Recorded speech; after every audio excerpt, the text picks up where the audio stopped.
ጤና ይስጥልኝ። ይህ ባና ሚዲያ ነው። ከባና ሚዲያ ለዛሬ ያዝናቸው ዘገባዎች አሁን ማስደመጥ ጀመርን። አበይት ነጥቦችን በቅድሚያ የአብይ አገዛዝ በትግራይ ሰሐርት ወረዳ ሁለተኛ ደረጃ ትምህርት ቤት ላይ በፈጸመው የድሮን ጥቃት የዓለም ባንክ ንብረት ሙሉ በሙሉ ወድሟል። በቀዳሚነት እናቀርበዋለን።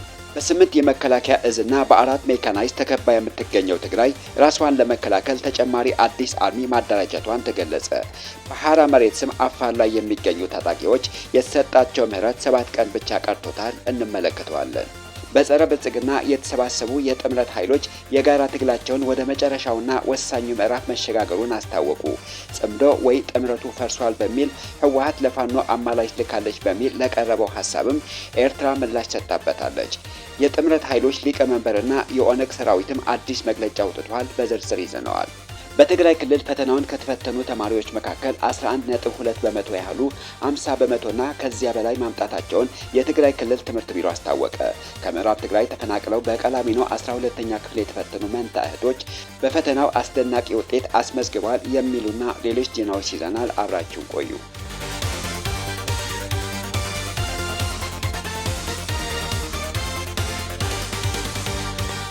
በትግራይ ሰሐርት ወረዳ ሁለተኛ ደረጃ ትምህርት ቤት ላይ በተፈጸመው የድሮን ጥቃት በዓለም ባንክ ድጋፍ የተገነባ የአይሲቲ ማዕከል ሙሉ በሙሉ ወደመ። በትግራይ ደቡብ ምስራቅ ዞን ሰሐርት ወረዳ በሚገኘው የግጀት ከተማ ሁለተኛ ደረጃ ትምህርት ቤት ላይ በተፈጸመ የድሮን ጥቃት በዓለም ባንክ ድጋፍ የተገነባውን የኢንፎርሜሽን ኮሚኒኬሽን ቴክኖሎጂ አይሲቲ ማዕከል ሙሉ በሙሉ መውደሙን የትግራይ ክልል ትምህርት ቢሮና የአካባቢው አስተዳዳሪዎች አስታወቁ። ጥቃቱ ነሐሴ 20 2018 ዓ.ም ምሽት 4 ሰዓት ላይ የተፈጸመ ሲሆን በጥቃቱም ከ1999 ዓ.ም ጀምሮ ከ500 በላይ ተማሪዎችን ሲያገለግል የነበረው ማዕከልና ለመማር ማስተማር ሂደቱ ጥቅም ላይ ይውሉ የነበሩ 35 ኮምፒውተሮች ሙሉ በሙሉ ወድመዋል። ከዚህም በተጨማሪ የትምህርት ቤቱ አንድ ሙሉ የህንፃ ብሎክ በሙሉ ደረጃ ሲወድም ሌላኛው የትምህርት ብሎክ ደግሞ በከፊል የጉዳት ሰለባ ሆኗል። የትግራይ ደቡብ ምስራቅ ዞን ዋና አስተዳዳሪ አቶ ከላለ ሐጋዝና የሰሐርት ወረዳ ዋና አስተዳዳሪ መምህር ኪሮስ ጦማይ እንደገለጹት ጥቃቱ የተፈጸመው በአካባቢው ምንም አይነት ወታደራዊ እንቅስቃሴ በሌለበት ህዝቡም በሰላም አርፎ በነበረበት ሰዓትና ህጻናት በሚማሩበት የህዝብ ትምህርት ቤት ላይ ነው። አመራሮቹ አክለውም ድርጊቱ በህዝቡ ላይ ፍርሃትን ለመፍጠርና የህዝብ ንብረት የሆኑ የመሰረተ ልማት ተቋማትን ለማውደምና ለማሸበር ያለመ መሆኑን ጠቁሟል። የትግራይ ክልል ትምህርት ቢሮ በበኩሉ ድርጊቱን በጽኑ በማውገዝ ጥቃቱ የትምህርት ዘርፉን እንደ ጦርነት መሳሪያ በመጠቀም በትግራይ ላይ የሚካሄደውን ውድመት አካል ነው ሲል ገልጾታል። በመሆኑም ዓለም አቀፉ ማህበረሰብ በክልሉ እየተፈጸመ ያለውን የትምህርት ተቋማትና የመሰረተ ልማት ውድመት በአስቸኳይ እንዲያስቆምና የህግ ተጠያቂነት እንዲረጋገጥ ጥሪውን አስተላልፈዋል። የአብይ አገዛዝ በአንድ በኩል ለሰላም ዝግጁ መሆኑንና ዲፕሎማሲያዊ አማራጮችን እንደሚከተል ለዓለም አቀፉ ማህበረሰብ ቢያስወራም በሌላ በኩል ከፕሪቶሪያው የሰላም ስምምነት በኋላ እንኳን በትግራይ ክልል ላይ ከ10 ጊዜ በላይ የሚሆኑ የድሮንና የአየር ድብደባዎች ፈጽሟል። ይህ ተደጋጋሚ የድሮን ጥቃት አገዛዙ ሰላምን እንደ እውነተኛ ግብ ሳይሆን እንደ ዲፕሎማሲያዊ ሽፋንና ጊዜ መግዣ እየተጠቀመበት መሆኑን ብዙዎች ይገልጻሉ። የቀድሞ የናይጄሪያ ፕሬዝዳንትና የአፍሪካ ህብረት ከፍተኛ ተወካይ ኦሉሴጉን ኦባሳንጆ ለድርድር ወደ መቀለ በመላክ የሰላም ፍላጎት እንዳለው ለማስመሰል ቢሞክርም በትይዩ ግን በአየር ድብደባ እንደ ትምህርት ቤትና አይሲቲ ማዕከላት ያሉ ሲቪል ተቋማት እያወደመ ይገኛል። ይህ አካሄድ የህዝብን ደህንነት አደጋ ላይ በመጣልና የመሰረተ ልማት ማውደም የስልጣንን ማራዘሚያ ስልት አድርጎ የመጠቀም አደገኛ አካሄድ እንደሆነ ይገለጻል። ከዚህ በተጨማሪ አገዛዙ ለስልጣን ህልውናው ሲል የሀገሪቱን የደህንነትና የፖለቲካ ውሳኔዎችን ለውጭ ኃይሎችና ለአረብ ሀገራት ተጽዕኖ አሳልፎ መስጠቱን ይታወቃል። እነዚህ የውጭ አካላት በበኩላቸው በንጹሃን ዜጎችና በሲቪል ተቋማት ላይ የሚፈጸሙ የድሮን ጥቃቶችን የማያወግዝበትና ዝምታን የሚመርጡበት ምክንያት የራሳቸውን ጂኦፖለቲካዊና ኢኮኖሚያዊ ጥቅም ቅድሚያ በመስጠታቸው ነው። የዓለም አቀፉ ማህበረሰብ ዝምታ ቢሆንም ለዚህ ጥቃት መቀጠል ትልቅ አስተዋጽኦ አድርጓል። ድርድርና የሰላም ንግግሮችን እንደ ስኬት እየቆጠረ በምድር ላይ የሚፈጸሙትን የሰብአዊ መብት ጥሰቶችና የድሮን ጥቃቶች ችላ ማለት አጥፊው አካል ያለምንም ተጠያቂነት ጥቃቱን እንዲቀጥል መንገድ መክፈቱን ተቺዎች ያስረዳሉ።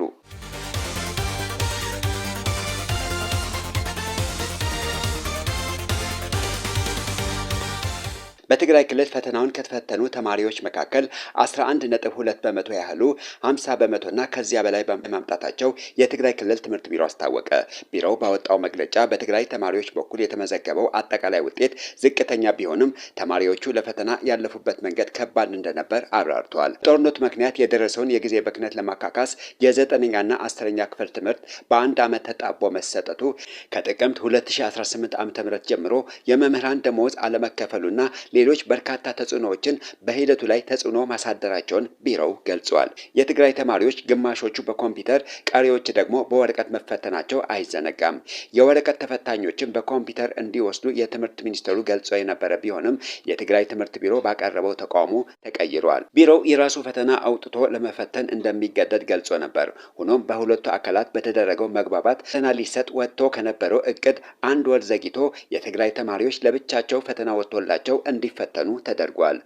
ቢሮው የነበሩትን ተደራራቢ ችግሮችን ተቋቁመው ከፍተኛ ውጤት ላመጡ ተማሪዎች፣ መምህራን፣ ወላጆችና የትምህርት ማህበረሰቡ ምስጋናውን አቅርበዋል። ከውጤቱ ጋር ተያይዞ ቅሬታ ያላቸው ተማሪዎች በይፋዊ የቅሬታ ማቅረቢያ ሊንክ ወይም በትምህርት ቤታቸው ርዕሰ መምህራን በኩል ማመልከት እንደሚችሉና ዝርዝር ውጤት ከወጣ በኋላ ደግሞ ያለውን ቅሬታ እንደሚያሳውቅ ቢሮው ገልጸዋል።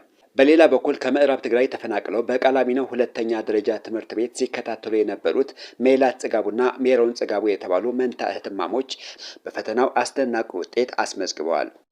ከአንደኛ እስከ 4ኛ ክፍል በማይገባ እንዲሁም ከ5ኛ እስከ 7ኛ ክፍል በአድረመጽ የተማሩት እህትማሞቹ በ2013 ዓ.ም በተከሰተው ጦርነት ምክንያት ወደ ውቅሮ ከተማ ተፈናቅለው ነበር። በውቅሮ 8ኛ ክፍልን በጥሩ ውጤት በማጠናቀቅ ወደ ቃላሚኖ የተቀላቀሉት እነዚህ መንታ ተማሪዎች በመፈናቀል ምክንያት የገጠማቸውን የአእምሮና የማህበራዊ ህይወት ጫናዎች ሳይበገሩ በጽናት ማለፍ ችለዋል። በዚህ መሰረት ከ600 ነጥብ ሜላት ጽጋቡ 563.48 እንዲሁም ሜሮን ጽጋቡ 562.75 በማምጣት ከፍተኛ ውጤት አስመዝግበዋል።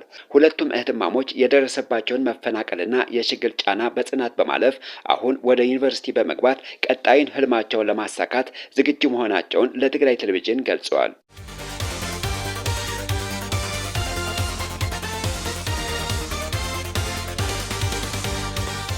በትግራይ ተጨማሪ አዲስ አርሚ መመስረቱን ይፋ ሆነ። በ8 የመከላከያ እዝና በ4 ሜካናይዝ ተከባ የምትገኘው ትግራይ ራስዋን ለማዳን ስትል ተጨማሪ አርሚ ማደራጀቷን ተገለጸ። አዲስ የተመሰረተው አርሚ 72 የሚል ስያሜ የተሰጠው ሲሆን በቀድሞ የአርሚ 22 አዛዥ ታጋይ ገብረስላሴ ይመራል ተብሎ ይጠበቃል። በርካታ ቁጥር ያለው በተለያዩ የትግራይ ከተሞችና ወረዳዎች ላይ በፖሊስነትና በጸጥታ ማስከበር ላይ የነበሩ ብቁ አባላትን ደሞዝና ጥቅማቸውን በማስጠበቅ ያካተተ ሲሆን ሙሉ በሙሉ በሚባል ደረጃ የሰው ኃይሉን አሟልቶ ወደ ስራ ገብቷል ተብለዋል። ይህ አደረጃጀት ሰራዊቱ ህዝቡንና መሬቱን ለመጠበቅ ያለውን የማይነጠፍ አቅም፣ ጽናትና ተዋጊነት በተግባር ያስመሰከረ እንደሆነ ተገልጿል። በሌላ በኩል በሐራ መሬት ስም በአፋር መሽጎ የሚገኙ ታጣቂዎች በምህረት ወደ ትግራይ እንዲገቡ የተሰጣቸውን ቀን አንድ ሳምንት ብቻ ቀርቶታል። ከትግራይ መከታ ኃይሎች በተቃራኒ ከተሰለፉ አካላት ጋር የነበሩትን የትግራይ ተወላጆች ታጣቂዎች ወደ ሰላማዊ ህይወታቸውና ወደ ሀገራቸው እንዲመለሱ የተደረገውን የጥሪ ጊዜ ሊጠናቀቅ እንደቀረበ የትግራይ ሰላምና ጸጥታ ቢሮ አስታውቋል። ከሐምሌ 28 2018 ዓ.ም ጀምሮ የተሰጠውን የአንድ ወር ጊዜ በሚመጣው ነሐሴ 28 2018 ዓ.ም የሚያበቃ በመሆኑ እስካሁን ያልተመለሱ ታጣቂዎች በተቀመጡት ጥቂት ቀናት ውስጥ የቀረበላቸውን እድል ተጠቅመው እንዲመለሱ ጥሪ ቀርበዋል። ቀድሞው ጥሪውን ተቀብለው ለተመለሱ ወገኖች ደግሞ ወደ ቀጣዩ የስልጠናና የመልመላ ተሐድሶ ሂደት ለማስገባት ሰፊ ስራዎችን እየተከናወነ ይገኛል። ይህንኑ ተግባር በበላይነት የሚመራ አብይ ኮሚቴ ተዋቅሮ ወደ ስራ የገባ ሲሆን ተመላሾችን በየጣቢያቸው የመመዝገብ ስራ ተጠናክረው ቀጥለዋል። የሰላምና ጸጥታ ቢሮ የተሐድሶ ስልጠናዎችን ለመስጠት የሚያስችሉ ቅድመ ዝግጅቶችን አጠናቆ ሰልጣኞችን ለመቀበል ዝግጁ መሆኑን አረጋግጧል።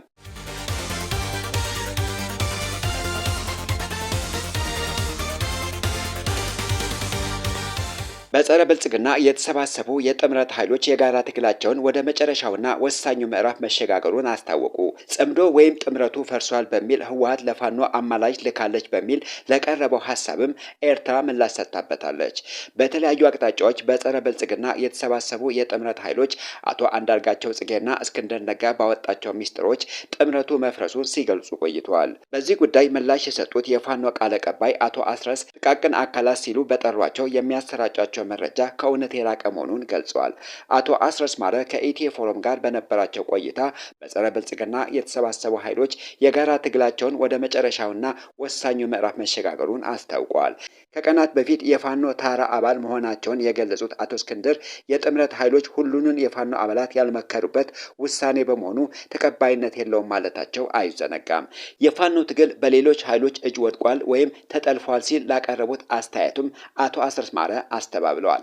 የፋኖ ትግል አሁንም ቢሆን ሙሉ በሙሉ በአማራ ኃይሎች እጅ እንደሚገኝና ምንም አይነት ጠለፋ እንዳልተካሄደበት አረጋግጧል። ከዚህ ጋር ተያይዞ አቶ አንዳርጋቸው ጽጌ ህወሓት ከፋኖ ጋር እንዲሰራ በኤርትራ ምልጃ ልኳል በሚል ያቀረቡትን ሀሳብ በኤርትራ መንግስት ይፋዊ ምላሽ ውድቅ ተደርጓል። የኤርትራ መንግስት ስለ ፖለቲካዊ እቅዱ ለግለሰቦች መረጃ እንደማይሰጥና የጥምረት አካል ወደ ጎንዮሽ መንገድ ሳይገቡ በዋና ስራ ላይ ትኩረት ማድረግ እንዳለባቸው ይፋ አድርጓል። የቀረበው ትርክት ያልተረጋገጠና በጥምረቱ ላይ ጥርጣሬ ለመዝራት የታለመ እንደነበር የሚያመላክት መረጃ አውጥቷል። የትግራይ ክልል ምክትል ፕሬዝዳንት አቶ አማኑኤል አሰፋ በበኩላቸው ህወሓት ከፋኖ ጋር ለመደራደር ሸምጋይ ላከ ወይም የትግራይን ሉዓላዊ ግዛት አልጠይቅም ብሎ ቃል ገባ የሚሉትን ክሶች ውድቅ አድርጓል። ሂደቱ የጋራ ህልውና ስጋትን ለመቀልበስ የሚደረግ ትግል እንጂ የአንዱ ምልጃ ተቀባይና ላኪ የመሆን አለመሆን ጉዳይ አይደለም ሲሉም አስረድተዋል። አቶ አስረስ ማረም ለአቶ አማኑኤል ሀሳብ ድጋፍ በመስጠትና የፋኖ ኃይሎች ከትግራይ ሰራዊት ከሌሎች አካላት ጋር ለጋራ ዓላማ እየሰሩ መሆናቸውና በጥምረቱ ውስጥ አንዱ አማላጅ ሌላው ደግሞ ተማላጅ የሚሆንበትን ምንም አይነት ምክንያት እንደሌለም አስረድተዋል። የትግራይ ህዝብ የህልውና አደጋ እንደገባ የዓለም አደባባይ ነው። የአማራ ህዝብም ላለፉት 3 ዓመታት በአብይ አገዛዝ ግፍ እየተፈጸመበት መሆኑን ዓለም ያወቀው ጉዳይ ነው። ስለሆነ በዚህ ሁኔታ ላይ ያለ ህዝብ በጋራ በጠላቱ ላይ ለመነሳት አማላጅና ተማላጅ የሚሆንበት ምክንያት የለም ብለዋል። ጥምረቱ ደግሞ በሁለት አካላት መካከል ብቻ የተደረገ ሳይሆን ወደ 10 የሚጠጉ የኢትዮጵያ የፖለቲካና የወታደራዊ ኃይሎች የተሳተፉበት ሰፊ አገራዊ ግንባር ነው ብለዋል። የአማራ ፋኖ ብሔራዊ ንቅናቄ አፍብንና የጥምረት ኃይሎች ሊቀመንበር ዘመነ ካሴ ባስተላለፉት መልእክት እንደ አማራ፣ ትግራይ፣ አፋር፣ ኦሮሞ፣ ሶማሌና ቤንሻንጉል ያሉ ኃይሎች የሚያደርጉትን ትብብር ብቻቸውን መቆም ስለማይችሉ ሳይሆን ትብብር ዛሬም ሆነ ነገ ዘላቂ ጠቀሜታ ያለውና የጋራ ግብ ለማሳካት የሚያስችል በመሆኑ እንደሆነ ገልጸዋል። የዚህ ትውልድ ዋነኛ ተልዕኮ ሰዎችን ማቀራረብና ፍቅርን ማካፈል መሆኑን የጠቆሙት ዘመነ ካሴ አያቶች የተጠቀሙበትን መሳሪያ በማንሳት በወንድሞች ላይ ጉዳት ካላደረሱ በቀር ከአማራ ህዝብ ተጨማሪ ጠላቶችን እንደማይፈጠሩና የሌሎች ወገኖች የመከራ ምክንያት እንደማይሆኑ አረጋግጠዋል። በተጨማሪም ለስም ማጥፋትና ዓላማን ለማንኳሰስ የሚሰሩ አካላት ሳይቀሩ እንኳን አንድ ቀን ወደ እውነት እንደሚመጡና ንቅናቄውን በይቅርታ እንደሚቀበላቸው የገለጹት ሊቀመንበሩ እስከዚያው ቀን ለሚሰነዝሩ ስድቦች ተመጣጣኝ ምላሽ እየሰጡ ሚስጥር ከሚጠብቁና እስከ መጨረሻው ከሚጸኑ አባላት ጋር ጉዟቸውን እንደሚቀጥሉ አስታውቋል። ይህ በእንዲህ እንዳለ የጥምረት ኃይሎች አባል እንደሆነ የሚገለጸው የኦሮሞ ነጻነት ሰራዊት ከመንግስት ጋር ምንም አይነት ድርድር እያደረገ እንዳልሆነ አስታውቋል። የኦሮሞ ነጻነት ሰራዊት ኦላ በአብይ አህመድ በሚመራው አገዛዝ መካከል ምንም አይነት የሰላም ድርድር እየተካሄደ እንዳልሆነና የታቀደ ነገር እንደሌለ ገልጸዋል። ቡድኑ ይፋዊ በሆነ የማህበራዊ ትስስር ገጹ ባወጣው መግለጫ የመንግስት ሚዲያ አውታሮች በድርድር ስም የፕሮፓጋንዳ ጭጋግን በመፍጠር ህዝብን ለማደናገር እየተንቀሳቀሱ ነው ሲል ከሷል። በኦሮምኛ በአማርኛና በእንግሊዝኛ ቋንቋዎች በተሰራጨው በዚህ መግለጫ በሁለቱ ወገኖች መካከል አዲስ የሰላም ንግግር ሊጀመር ነው በሚል የነዛ የነበረውን መረጃ ሙሉ በሙሉ ውድቅ አድርጎታል።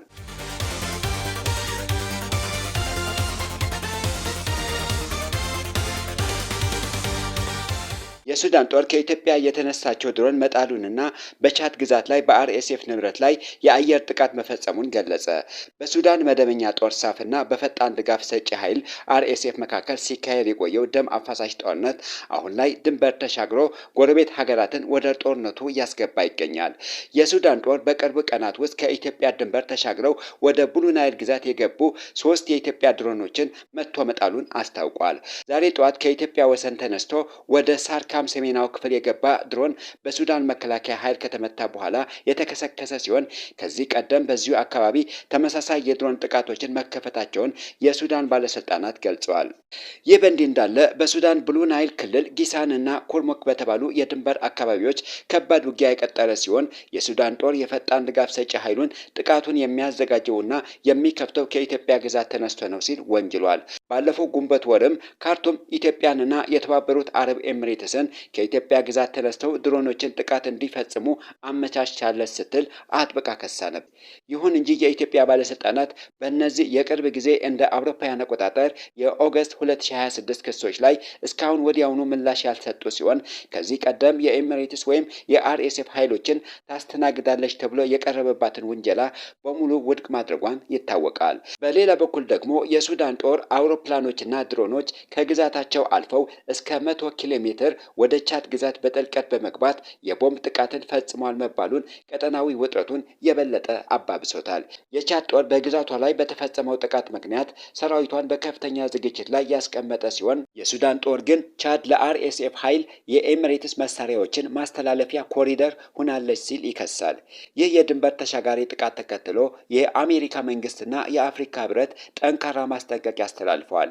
የአሜሪካ የአፍሪካ ጉዳዮች አማካሪ ማሳድ ብሎስና የአፍሪካ ህብረት ኮሚሽን ሊቀመንበር መሐሙድ አሊ የሱዳን ጦርነት ወደ ጎረቤት ሀገራት መዛመዱን ለቀጠናው ሰላም ትልቅ አደጋ መሆኑን ገልጸው የሀገራቱን ሉዓላዊነት እንዲከበር በአስቸኳይ የተኩስ ማቆም ስምምነት እንዲደረግና የተባበሩት መንግስታት ድርጅት የደህንነት ምክር ቤት የጦር መሳሪያ ማዕቀቡን በማጠናከር ለተዋጊዎቹ የሚደረገውን የውጭ መሳሪያና ፋይናንስ ድጋፍ እንዲያቆም ጥሪ አቅርበዋል።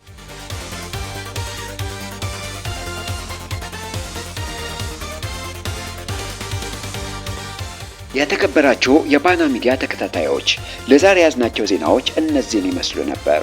ስለተከታተላችሁን ከልብ እናመሰግናለን።